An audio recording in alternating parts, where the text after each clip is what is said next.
Futurecast. If you're thinking of heading to Block Island today, the Block Island Ferry is open, and what a morning and afternoon it will be to do that. We'll talk more about your forecast coming up in just a second. First, a recap of those impressive rainfall totals. Obviously, we don't need this much rain in New Bedford. That created a lot of serious problems. Almost 8 inches there. You can see Westport over 5, Little Compton 4.5, and TF Green 2.68. And even though relatively speaking the TF Green number is not impressive, this was actually a 24-hour rainfall record for that date. Now, speaking of TF Green rainfall, it actually helped eliminate a rainfall deficit. So far this summer, we're basically looking at rainfall since June 1st. Normally we get almost 4 inches. Before Arthur, we were at 2.36, so over an inch below normal.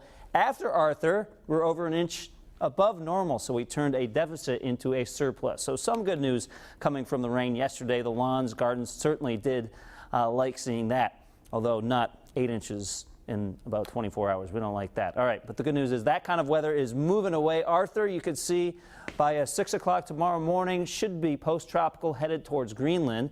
And even right now, it's pretty far away. Here's Rhode Island down here. And we are getting a little bit of a backlash effect of some clouds and some showers kind of whipping against the Massachusetts coast, but these are moving away quickly. Cape Cod also picking up a few heavier showers. But just a few specks of showers showing up in Providence County right now. A lot of that likely not hitting the ground. We're still stuck with a few dark clouds as we look north. But as we look south, not seeing any clouds. We're just seeing some nice blue skies as we look down Narragansett Bay towards Newport.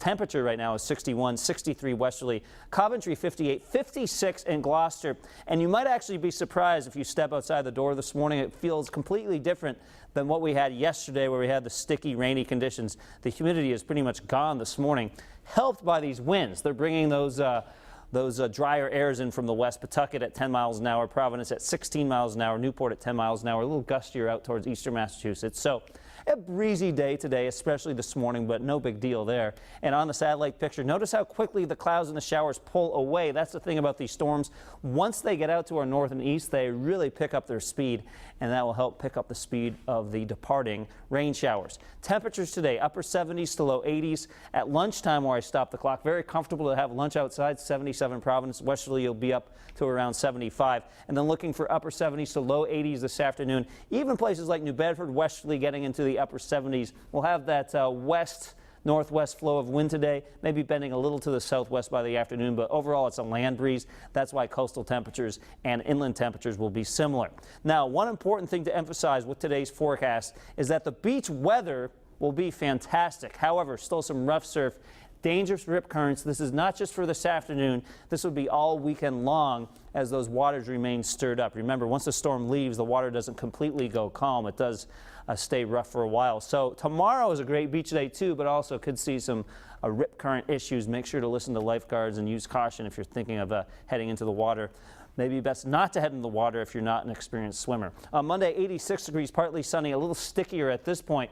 Very humid and muggy throughout the middle of the work week. We will see the chance of some showers and thunderstorms on Tuesday. I wouldn't be surprised if some inland areas on Tuesday get into the low 90s. Once we get through the muggy thunderstorms on Thursday and Friday, it does start to become more comfortable by the time we get towards the end of the week, with humidity dropping and temperatures in the low 80s. TJ and I and Michelle, Tony, we've been blogging throughout this entire event. You can find the blog over on WPRI.com.